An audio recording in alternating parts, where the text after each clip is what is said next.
My dear brothers and sisters, continuing with the theme of the habits of character, we will talk today about enlightenment.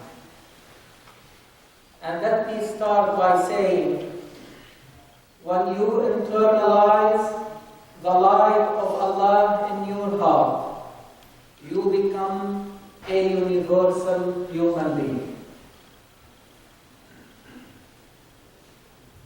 My dear brothers and sisters, Quran provides humanity with a comprehensive and holistic worldview. And in particular, those who accepted it as their reference for meaning and direction.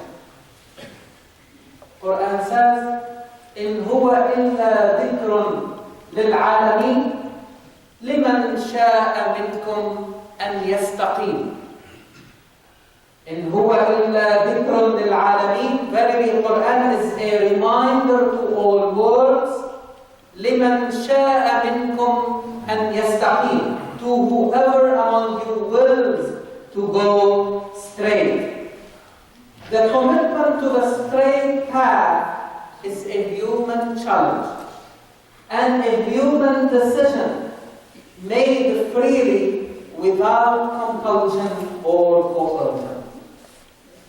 The straight or the right path requires for its navigation two things: a compass and a light.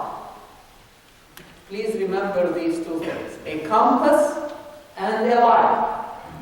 You can exchange the compass today for a GPS. That's great, okay? But the idea is to have a compass and a light. The compass helps us to stick to the straight path and protects us from the confusion with other pathways. As Quran said, وَأَنَّ هَذَا صِرَاطِي مُسْتَقِيمًا فَاتَّبِعُوا. Verily, this is my way leading straight. Follow it. وَلَا تَتَّبِعُوا السُّبُلَ فَتَفَرَّقَ بِكُمْ عَنْ سَبِيلِهِ. Follow not other paths. They will scatter you from His path. ذَلِكُمْ وَصَّاكُمْ بِهِ لَعَلَّكُمْ تَتَّقُونَ. Thus He commands you that you may practice taqwa. Light, on the other hand, makes our navigation clear and safe, while darkness stops the movement and disrupts the journey towards our goal, and in particular toward Allah subhanahu wa ta'ala, our ultimate goal or qibla. Listen to this rhetorical question from Quran. Rhetorical question, a question that doesn't require an answer, because you and I know the answer. أَوَمَنْ كَانَ مَيْتًا فَأَحْيَيْنَاهُ وَجَعَلْنَا لَهُ نُورًا يَمْشِي بِهِ فِي النَّاسِ. Can he who was dead, to whom we gave life and a light whereby he can walk among people, كَمَنْ هُوَ فِي الظُّلُمَاتِ لَيْسَ بِخَارِجٍ مِنْهَا. Be like him who is in the depth of darkness, from which he can never come out. Does that need an answer? We know the answer. Quran provides both the compass and the light. Quran describes itself as the criterion or furqan, which indicates the ability to differentiate between good and bad, true and false, right from wrong. تبارك الذي نزل الفرقان على عبده ليكون للعالمين نذيرا. Blessed is he who sent down the criterion for Quran to his worshipper in order to be an admonition to all worlds. Quran, my dear brothers and sisters, is the criterion for Quran. But as Dr. Asi, a couple of weeks ago, shared with us a very important observation, and he shared it with us in a very eloquent way, that the readers of Quran must exercise their faculty of Quran and their inner compass in order to understand it and internalize its meanings. يا أيها الذين آمنوا إن تتقوا الله يجعل لكم فرقانا. Or you who believe, if you are conscious of Allah, if you practice taqwa, He will grant you a criterion, the faculty of differentiating between truth and falsehood. Notice, my dear brothers and sisters, that there is an economy. I mean by that a dialogue, a dialectic relationship between taqwa and furqan, an ongoing exchange between them. If you exercise taqwa, you will be granted furqan, the faculty of furqan. And if you utilize your faculty of furqan, you will have a greater capacity to stick to what is good and right and avoid what is bad and wrong. In addition to the compass, Quran provides the light that guides us in all our actions and movements. فآمنوا بالله ورسوله والنور الذي أنزل معه. Believe in Allah and His Messenger and in the light which we have sent down. Quran, my dear brothers and sisters, is described as light. And again, the readers of Quran must internalize its light to guide themselves and others in this life. يا أيها الذين آمنوا اتقوا الله وآمنوا برسوله. Listen carefully, it's a very beautiful verse. يا أيها الذين آمنوا اتقوا الله وآمنوا برسوله.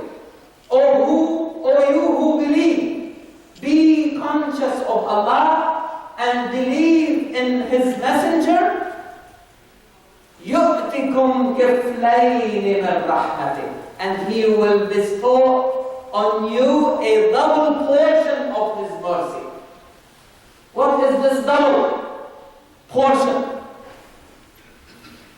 وَيَجْعَلْ لَكُمْ نُورًا تَمْشُونَ بِهِ, and He will provide for you a light by which you shall walk. وَيَغْفِرْ لَكُمْ, and He will forgive you. Notice that there is also an economy here, a dialogue or dialectic relationship between taqwa and light. The same type of economy we saw between taqwa and furqan. An ongoing exchange between them. If you exercise taqwa, you will be granted light. And if you take advantage of the light of Quran, your path will take you safely and peacefully to your destination. My dear brothers and sisters, the light of Quran is the manifestation of the light of Allah. Light, Noor, is one of the beautiful names of Allah. Listen to the frequently recited Quranic verse from the middle and the heart of Surah An-Noor. whole surah is entitled An-Nur, the light. Allah, and in its middle, Allah says, Allahu nuru samawati wal ard. Allah is the light of the heavens and earth. مثل نوره كمشكاة فيها مصباح. The parable of his light is as if there were a niche, and within it a lamp. المصباح في زجاجة. The lamp is enclosed in glass. الزجاجة كأنها كوكب دري. The glass as if it were a brilliant star. يوقد من شجرة مباركة زيتونة لا شرقية ولا غربية. Lit from a blessed tree, an olive, neither of the east nor of the west. يكاد زيتها يضيء ولو لم تمسسه نار.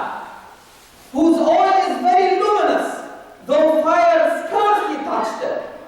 نور على نور, light upon light. يهدي الله لنوره من يشاء. Allah guides whom He will to His light. My dear brothers and sisters, there is a lot of symbolism in this verse, but I will limit myself to one aspect, which is the description of the olive tree. It is neither from the east nor from the west.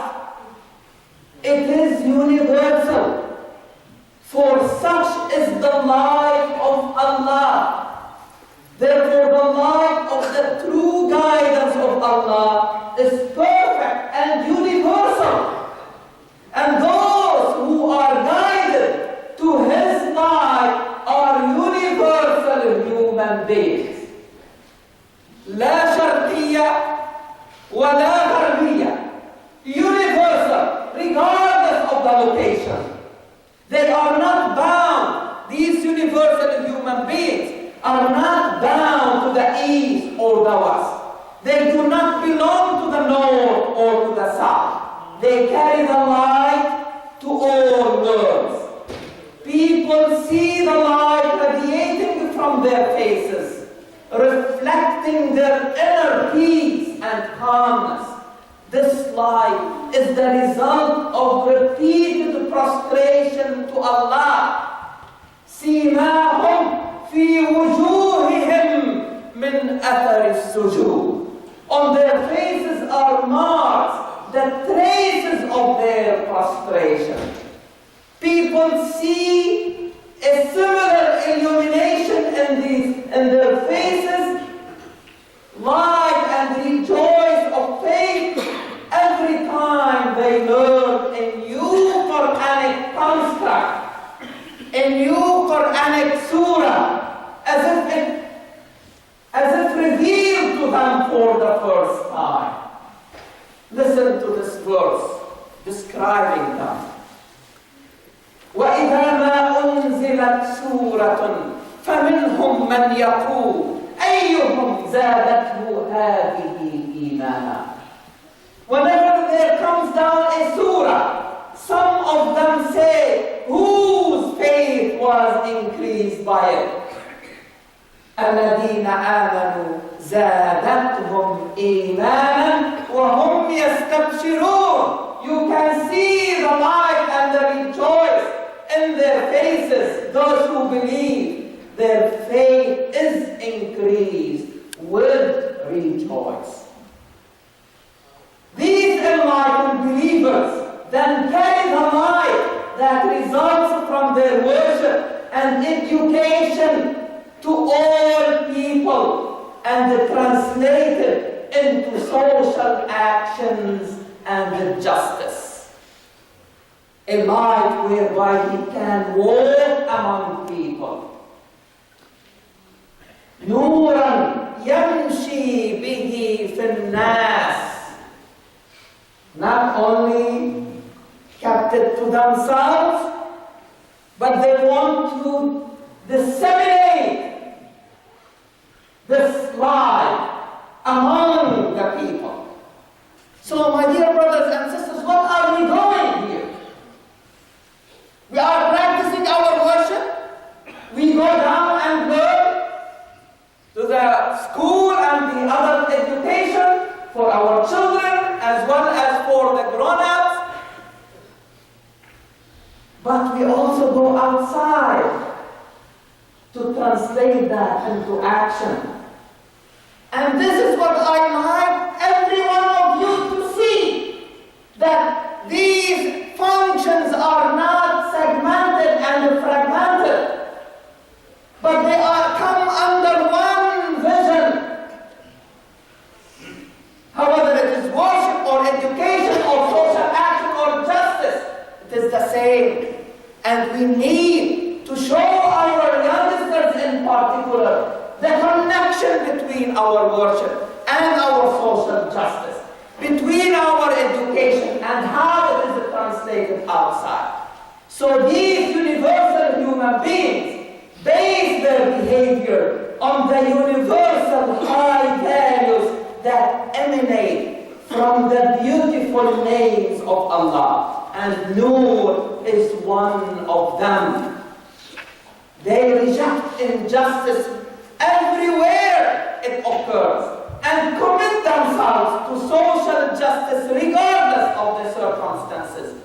Slavery, oppression, discrimination, occupation, dictatorship, torture, and killing of the innocent are all wrong. And the darkness they produce must be dissipated by the light of freedom, equality of conditions, tolerance, mercy, and love. We became truly universal human beings when we join others to discover the root causes of poverty, of homelessness, of poor access to health care, and of illiteracy, regardless of our location.